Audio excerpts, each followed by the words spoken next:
యెహోవా శాకాహారం మాంసాహారం? అసలు నేను జాగ్రత్తగా వినండి. దేవుడి ఆహారమే తినడు. దేవుడి ఆహారమే తినడు. అవునా? అవును. నువ్వు ఎలా చెప్తున్నారు? బైబిల్ అలా చెప్పట్లేదే. బైబిల్లో చాలా స్పష్టంగా ఏం చెప్పారు తెలుసా? చెప్పండి.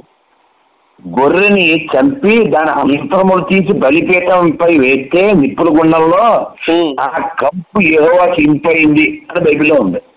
దాసు గారు, అది బలి పాప క్షమాపణ నిమిత్తం. అది దేవుడు ఏదో దాన్ని వచ్చి తింటాడు తాగుతాడు కాదు. వారు చేసిన పాపమును బట్టి అలా బలి అర్పించాలి, రక్తం చిందించబడాలి పాత నిబంధన ప్రకారం. ఎప్పుడైతే మనిషి ఎవరైతే పాత నిబంధనలో పాపం చేస్తే గొర్రెని గాని మేకను గాని బలి అర్పించేవాళ్ళు చేసిన తప్పును బట్టి. అదేం పాపం చేసింది? ఈ పాపం చేస్తే అదేం పాపం చేసింది అంటే వీళ్ళు చేసిన తప్పును బట్టి కాదు. నువ్వు తప్పు చేస్తే అదెందుకు బలి అవ్వాలంటున్నా? అందుకనే కదా దేవుడే ఇంకా బలులు వద్దు అని ఆయనే మనిషిగా వచ్చి యేసుక్రీస్తుగా బలి అయిపోయాడు. ఇక బలులు లేవు. యెషయా గ్రంథంలో ఉంటుంది, ఇంకా బలి అర్పించేవాడు ఇంకా అసహ్యుడు అనమాట. బలి అర్పించకూడదు, ధూపం వేయకూడదు, ఏం చేయకూడదు. ఆల్రెడీ ఒక ఆయన బలి అయిపోయాడు. ఇప్పుడు ఏసే గొర్రెపిల్ల, ఆయన గొర్రెపిల్ల, దేవుని గొర్రెపిల్ల. ఇప్పుడు క్రిస్టియన్ వెనకాల ఆవు ఉంటుంది తెలుసు కదా? అవునవును. మరి క్రిస్టియన్లు ఎవరు ఆవును తినరు, ఆవును రక్షిస్తారు.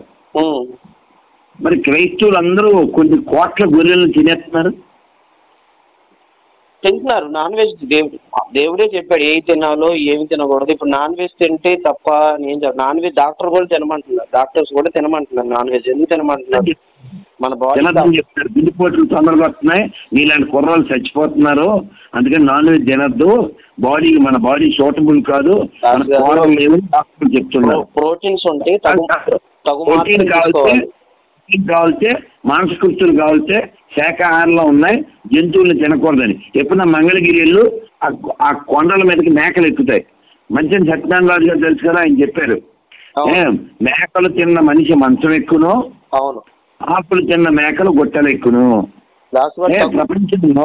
ప్రపంచంలో ఎక్కువ మందు పుట్టేవాళ్ళు క్రైస్తవులు, ఎక్కువ మాంసాహారం తినేవాళ్ళు క్రైస్తవులు, ప్రపంచవ్యాప్తంగా ఎక్కువ క్రైమ్ రేట్ ఉండేది క్రైస్తవంలో. ప్రపంచంలో గోల్డెన్ చర్చిలు కొన్ని కోట్ల మందిని చంపేసినాయి, దానికి రుజువులు ఉన్నాయి. చిన్న పిల్లలు రేపులు చేసింది. నువ్వు చెప్పిన పరిశుద్ధం అనేది ఉంటే ఇన్ని స్లాటర్ హౌస్లు ఎందుకు ఉన్నాయి? స్లాటర్ హౌస్ అంటే తెలుసా? ఎవరు? స్లాటర్ హౌస్ అంటే తెలుసా? రాఘవా? స్లాటర్ హౌస్ తెలియదు. స్లాటర్ హౌస్ అంటే జంతువుల్ని చంపేది. చికెన్స్ కావచ్చు, ఆవులు కావచ్చు, గొర్రెలు కావచ్చు, కుందేళ్లు కావచ్చు, ప్రపంచవ్యాప్తంగా కొన్ని కోట్ల జంతువుల్ని ప్రతి సెకండ్కి వధిస్తున్నారు. ఈ మిషనరీ కనిపెట్టింది క్రైస్తవుడు. ఇన్ని జంతువుల్ని చంపేది క్రైస్తవుడు. అన్ని క్రైస్తవులే కనిపెట్టింది. లైట్ కనిపెట్టింది క్రైస్తవులే, బల్బు కనిపెట్టింది, కరెంటు, ఇంటర్నెట్ మాత్రం క్రైస్తవులేదా?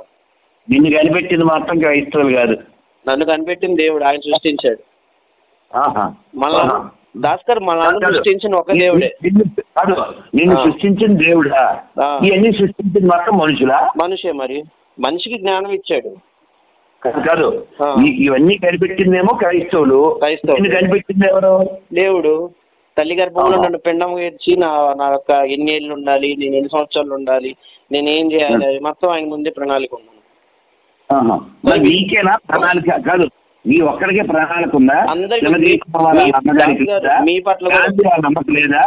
కాదు, ఇప్పుడు రేవంత్ రెడ్డి వాళ్ళ అమ్మకు లేదా? మీ పట్ల కూడా ఉంది.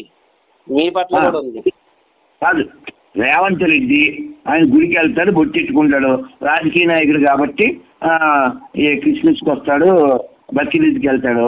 అతనైతే ఖచ్చితంగా హిందువు. ఆయన పట్ల అందరి పట్ల ఉంటుంది దాస్తారు. ఇప్పుడు ఈ రోజు మీరు ఇలా మాట్లాడతారు, 2 రోజుల తర్వాత మీరే క్రీస్తుని ప్రకటిస్తారు, ఎవరికి తెలుసు? తొక్కేం కాదు, యేసు చెక్క, నువ్వు చెప్పింది తొక్క. దాసు గారు నీ చోదొద్దు. ఒక్క మాట, మీ తాత ముత్తాతలు ఎలా గొప్పోళ్ళు. మా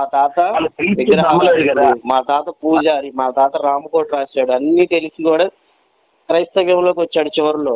క్రీస్తుని అంగీకరించాడు. చేసిన మీ తాత ముత్తాతలంతా నరకానికేనా? చెప్తున్నాగా నరకానికి కాదు, వారి మనస్సాక్షిని బట్టి తీర్పు. మా తాత చివరిలో బాప్తీసం పొందాడు.